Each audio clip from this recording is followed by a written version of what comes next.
idol, kung ano yung ginagamit ko dito ang panlinis para matanggal natin yung mga naka-mantya-mantya na yan mga ka-idol. So mabisa po itong gagamitin ko dito panlinis.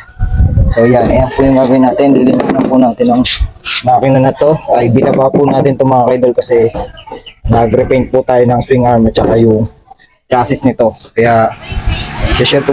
So ito na po mga ka-idol yung result nung nilinisan po natin to. Ayan, kung makikita nyo naman po nung una, napakadumi niya. Ngayon, yan, laki po na pinagbago niya.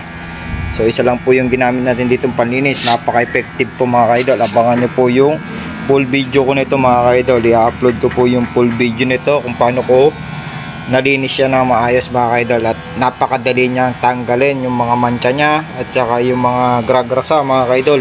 Linis na po yan hanggang dito saka ilaliman niya mga idol. So nilinis po natin lahat yan. So napaka-effective po nung ginamit ko dito mga idol. Abangan niyo po yung video na i-upload ko kung paano ko po ito nilinis at kung ano po yung ginamit kong panlinis nito mga idol. Napaka-basic lang po maglinis nito. So abangan niyo po ang video ko nito mga idol.